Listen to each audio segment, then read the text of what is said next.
Congratulations, Coach. Why don't you just open up with the opening statement and we'll take questions from the media. Yeah, what a feeling. So happy for these girls. You know, we've talked about from day one in January when I got the opportunity to take over, and that, you know, it's the details. We got to start now, back in January, with the details and take care of all the little things. When you take care of all the little things, the big things will come into place. And the girls did that, and, you know, came down late to the wire, and that's an unbelievable Western Michigan team. First class all around for them. Nate's done a phenomenal job there. There's a reason they've been there 2 years in a row. But all the credit to our players to get the result, and I'm so happy for them. Can you talk a little bit about the change? It seems like they took it to you a little bit in the first half. Your spacing almost seemed like off, and they were challenging, marking tight. How did that change? How were you able to change that in the second? Yeah, absolutely. And we even addressed it at halftime. They were all over us. They definitely had the better of the first half. You know, I don't know if a bit of nerves or the moment might have caught up to us there a bit. But we addressed a few things at halftime. The biggest thing for us is what how our forwards were going to help on the defensive side of it, because that allowed us to get in better attacking spaces. But I agree. I thought the second half, you know, we definitely were able to instill our game on it, and I think we got the fair result. When did you have any idea, you know, the wave of momentum that you might be pointing toward this? I'll tell you, that first weekend, the first MAC weekend, we went on the road, one at Kent, one at Ohio in double overtime. That was the sign of, all right, maybe, you know what, maybe this is something special here. You know, the talent we knew was there, absolutely. You know, and I said that from the beginning, you know, when administration gave me the opportunity. I said, this isn't a rebuilding project. The players are here to compete, you know, and I'm ecstatic for them because they performed. It's all the credit has to go to them. Talk about Jackie Hall getting the goal. Yeah, it's pretty nice luxury to have as a coach that the defensive player of the year scores a couple goals on the weekend. But it's a mentality with her. Just first, you know, and we found a home for her at the center back position. You know, she's kind of floated around her first few years, and she's just embraced it. And she's a true leader of this group. And lucky for us, we get her back another year. Can you talk about the emergence of Andrea Nyquist? Yeah, you know, just kind of, obviously we can't talk enough about her goal on Friday night. I think I've watched it over 100 times easy. Just what a strike. And she's embraced it. You know, she hasn't been in that starting position. There'll be games she plays 10 minutes, there's games she plays 80 minutes. And whatever's asked of her, she brings it. And just a great luxury for us to bring off the bench. I don't think Dougal was all tournament, but I thought she had a number of fine plays to cut down them. Absolutely, you know, and this probably was one of her best performances overall. Mac only gives us 4 spots, but I mean we're not where we are today without the play of Laura Dougal in goal.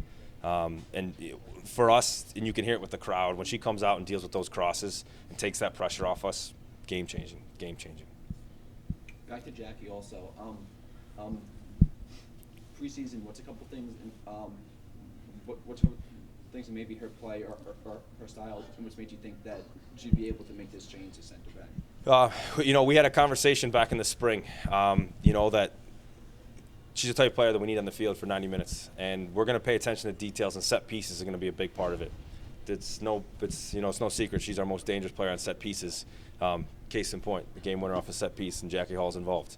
We needed to find a way to get her on the field for 90 minutes. You know, when you look at the players around her in that midfield role, you know, she told us the forward position before. It was a natural fit for her. I mean, her aggressiveness. There's a reason she's Defensive Player of the Year, and the goals are just an extreme bonus. But for us, it's the set pieces and what she brings, and she's one of the toughest kids I've ever met.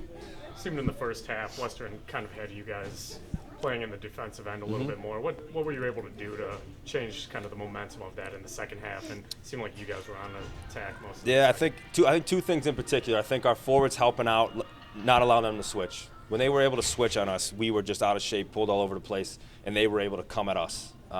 So when our forwards back checking there really, really helped. But I saw a change with our players as well. You know, I don't know if it was the moment or nerves or what it was, but the second half, you know, we asked them at halftime to be great, and they were. They came out, and you know, we talk about it's easy. Everybody wants to win a championship, but who's willing to work for it? And our girls were willing to work for it today. Now you guys have a NCAA selection show coming up tomorrow. Yep. Talk about how exciting that's going to be for you guys, and then what you guys are anticipating looking ahead. Yeah, you know, just another milestone for the program. Obviously, moving forward, we're excited to be. It's our goal every year. It's our goal. We want to get in the NCAA tournament, and you know, we want to we've done fantastic in the conference. I mean, we just literally played an entire conference season, a conference postseason, and didn't drop a game.